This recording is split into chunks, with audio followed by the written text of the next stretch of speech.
नमस्कार दोस्तों, करियर प्रदाता चैनल में आपका स्वागत करता हूं। मैं आशुतोष श्रीवास्तव आपके समक्ष एक नया वीडियो लेकर उपस्थित हुआ हूं दोस्तों, जो कि यूपी पीसीएस प्रारंभिक परीक्षा जो 12 जून को कल है उससे संबंधित है। दोस्तों एक आखिरी वीडियो है गाइडेंस के लिए, आप लोगों के लिए लास्ट मिनट एडवाइस है, इसको जरूर देख के जाइएगा दोस्तों देखिए, सबसे महत्वपूर्ण चीज़ मैंने आपको बताया था कि पेपर अटेम्प्ट कैसे करना है दोस्तों, जीएस का और सीसैट का, इसके बारे में मैंने आपको बताया था कि लास्ट डे बताऊंगा, इसीलिए दोस्तों ये वीडियो बना रहा हूँ। दोस्तों जो लोग कम तैयारी भी किए हैं वो लोग भी सेलेक्ट हो सकते हैं। बिल्कुल भी आप लोग डिमोरलाइज मत होइए, एकदम पेशेंस रहिए, काम रहिए और एकदम शांत दिमाग से जो है जाके पेपर दीजिए। और अभी तक जितना पढ़ लिया है अब उसके अलावा आप किताब कॉपी उठा के रख दीजिए, ज़्यादा आपको टेंशन लेने की ज़रूरत नहीं है, ठीक है। देखिए दो चीज़ें आप लोग ध्यान रखिए दोस्तों। सबसे पहले हम लोग दोनों पेपर के बारे में डिस्कस करेंगे। सबसे पहला देखिए सीसैट का पेपर जो है उसके लिए दोस्तों मैंने एक स्ट्रेटजी वीडियो बनाया है, किन किन सेक्शंस पे आपको काम करना है। मैंने आप फिर से बता दे रहा हूँ आपको, क्वालिफाइंग पेपर है, आपको डिसीजन मेकिंग नहीं समझ में आ रहा है, टेंशन लेने की ज़रूरत नहीं है। हिंदी पे, रीजनिंग पे और मैथ्स के जो इजी क्वेश्चन हैं उस पर फोकस कीजिए। रीडिंग कॉम्प्रिहेंशन जो अंग्रेजी का आता है उस पर फोकस करिए। इतना आप कर लेंगे दोस्तों तो सीसैट आपका क्वालिफाई हो जाएगा, ठीक है।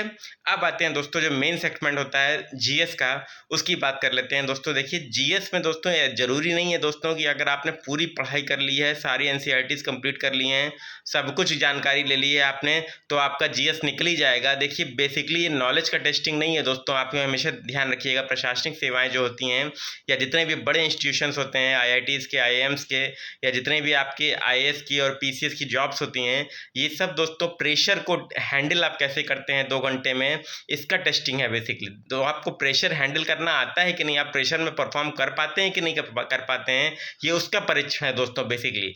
तो आप ये मत सोच के चलिए दोस्तों कि ये नॉलेज का केवल परीक्षण है। आप उस 2 घंटे में कितना बेहतर तरीके से प्रेशर को हैंडल करके कितना बेस्ट परफॉर्म कर पाते हैं, ये उसका परीक्षण है, ठीक है। तो नॉलेज तो आप सबके पास है ही है, आप सब लोगों ने साल भर पढ़ाई की ही है, तो बिल्कुल और जिन्होंने कम भी पढ़ाई की है ऐसा नहीं है कि उनका कोई चांस बनता ही नहीं है दोस्तों, उनका भी ब्राइट चांस है। बस जैसे मैं बता रहा हूँ दोस्तों वैसे ध्यानपूर्वक पेपर को कीजिए। सबसे पहले दोस्तों देखिए, आपको 2 घंटे का जीएस का टाइम रहता है। सबसे पहला टाइम जो आपको 1 घंटे में करना क्या है, 150 के 150 पूरे क्वेश्चन आपको इस देख लेना है एक बार पूरा पेपर, ठीक है। तो जी उसमें करना क्या है दोस्तों कि जो पहली बार में जैसे आपको 60 प्रश्न आए तो 60 प्रश्न को आप दोस्तों टिक कीजिए करेक्ट ऑप्शन जो आपको पूरा आता है, और उसको जो है ओएमआर पे गोला भी कर लीजिए। तो पहले 1 घंटे में दोस्तों आपको ये काम करना है, ठीक है। तो 60 जनरली 60 से 70 क्वेश्चन या 80 क्वेश्चन दोस्तों आप लोग के ऐसे हो जाएंगे दोस्तों को जो आपको पूरे कंफर्म पता होंगे, ठीक है। अब दोस्तों करना क्या है, अब जो आपके पास 1 घंटे का टाइम शेष बचा दोस्तों, उसमें क्या कीजिए, जब पहली बार आप पेपर विजिट कर रहे थे, देख रहे थे, तो जो प्रश्न आपको डाउटफुल थे तो उसको डाउटफुल रहें उसको आप गोला बना दीजिए, ठीक है। और जो बिल्कुल भी नहीं आता उसको छोड़ दीजिए। तो जो जब आपका पहला 1 घंटा कंप्लीट हो जाएगा तो आपके 70 क्वेश्चन हो जाएंगे, 75 क्वेश्चन, मतलब 50% आपने क्वेश्चन अटेम्प्ट कर लिए, आपके क्लियर भी हैं, कमांड भी है आपको। अब आप कट ऑफ से दोस्तों केवल और केवल 15 या 20 क्वेश्चन दूर हैं, ठीक है। तो 15 या 20 क्वेश्चन अगर आप कट ऑफ से दूर हैं तो अब आपके पास दोस्तों वो लगभग जो है 75 क्वेश्चन आपके पास ऐसे हैं जिससे आपको जो है 20 से 25 क्वेश्चन जो है निकालने हैं, जिससे आपकी परीक्षा आपके हाथ में आ जाए, ठीक है। तो आपको करना क्या है, अगले आधे घंटे में जिन प्रश्न पे आपने गोला किया है, जो डाउटफुल वाले क्वेश्चन हैं, आपको पता तो है, आपने पढ़ा तो है, लेकिन कंफर्म नहीं है, तो उस पर दोस्तों थोड़ा सा विचार कीजिए और उस पर ऑप्शन एलिमिनेट करने की टेक्निक अपनाइए, रिवर्स इंजीनियरिंग कीजिए। सीधा जो है ये नहीं देखना है कि चारों विकल्प में से कौन सा विकल्प आपको आ रहा है, ये नहीं देखना है दोस्तों। आपको ये देखना है दोस्तों उत्तर तक पहुंचने के लिए आपको कौन सा विकल्प एलिमिनेट आपने कर लिया है।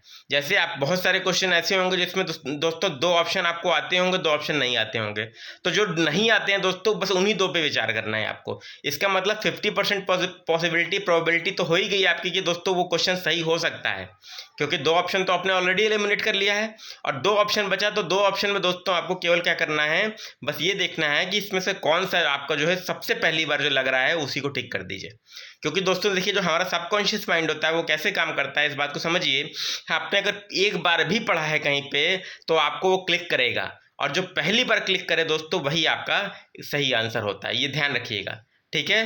तो उस पर दोबारा विचार करने की नीड नहीं है, जो पहली बार क्लिक करे उसको टिक कीजिए, ऑप्शन एलिमिनेट कीजिए, आपके पास एक ऑप्शन शेष बचेगा और उसको टिक करके और उसको ओएमआर पे गोला कर लीजिए। अब दोस्तों अगर आप 85 से 90 क्वेश्चन पे पहुंच गए दोस्तों इस तरीके से करके, तो आप ये मान के चलिए कि आप कट ऑफ से ऑलरेडी आप ऊपर आ चुके हैं। लेकिन अब चूंकि हमें प्रश्न क्या कम से कम 20 प्रश्न और अटेम्प्ट करने हैं। क्यों अटेम्प्ट करने हैं? क्यों? क्योंकि देखिए कोई भी मशीन 100% एफिशिएंट नहीं होती और आदमी भी 100% एफिशिएंट नहीं है।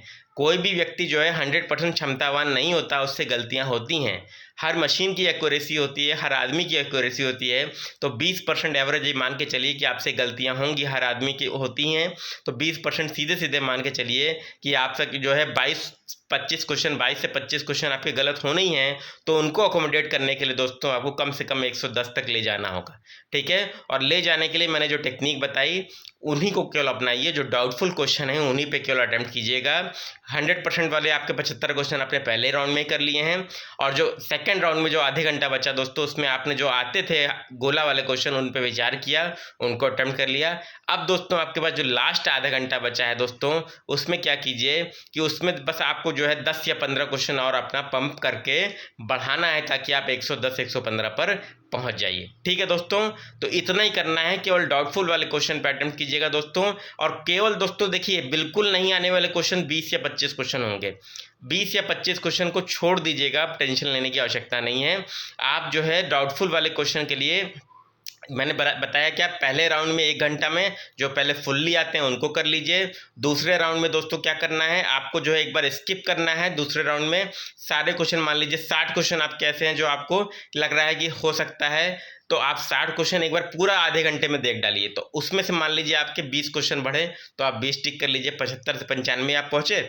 उसके बाद दोस्तों उन्हीं 60 क्वेश्चन में आपके पास 40 क्वेश्चन बचे। जो नहीं आता उसको तो सोचना ही नहीं है। जो 40 क्वेश्चन बचा दोस्तों, उस 40 क्वेश्चन को फिर से एक बार गो थ्रू करिए, और उसमें से फिर से आपको दोस्तों अगर आप ध्यानपूर्वक विचार करेंगे तो 10 से 15 आप निकाल ले जाएंगे।